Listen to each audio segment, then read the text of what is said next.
কোটা সংস্কার আন্দোলনে ছাত্র জনতার মিছিলে নির্বিচার গুলিবর্ষণে রাজধানীর মোহাম্মদপুরে মুদি দোকানি আবু সাইদ হত্যা মামলায় গ্রেফতার আওয়ামী লীগের কেন্দ্রীয় কমিটির যুগ্ম সাধারণ সম্পাদক ও সাবেক মন্ত্রী ডাক্তার দীপু মনির ৪ দিন ও সাবেক ক্রীড়া উপমন্ত্রী আরিফ খান জয়ের ৫ দিনের রিমান্ড মঞ্জুর করেছেন আদালত।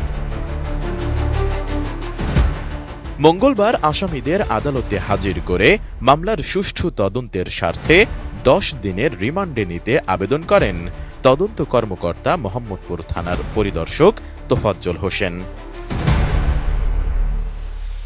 এদিন আসামি পক্ষের আইনজীবী তাদের রিমান্ড বাতিল ও জামিন চেয়ে আবেদন করেন।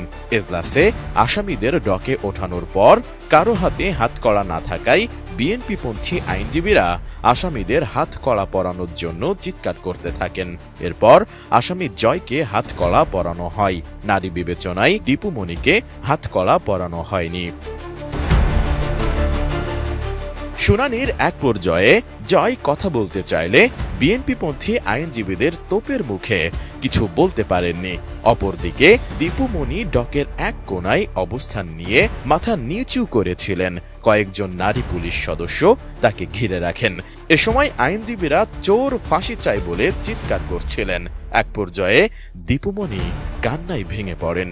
তখনও আইনজীবীরা স্লোগান দিতে থাকেন।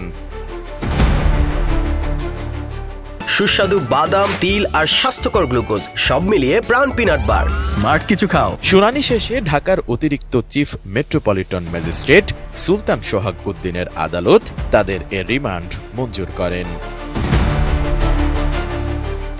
এর আগে গত ১৩ আগস্ট ঢাকার মেট্রোপলিটন ম্যাজিস্ট্রেট রাজেশ চৌধুরীর আদালতে এস এম আমির হামজা নামে এক ব্যক্তি এ মামলার আবেদন করেন।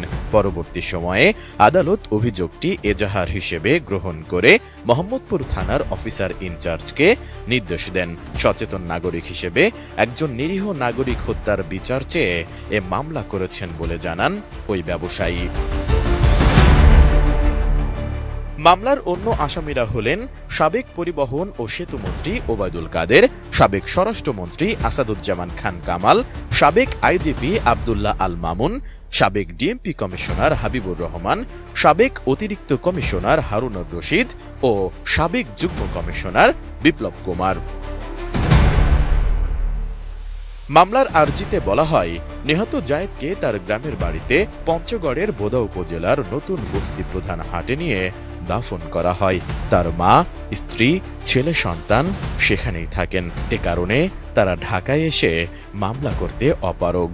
এজন্য বিবেকের তাড়নায় আইনের শাসন প্রতিষ্ঠার জন্য এ মামলা করা হয়। S I Raj, ATN news.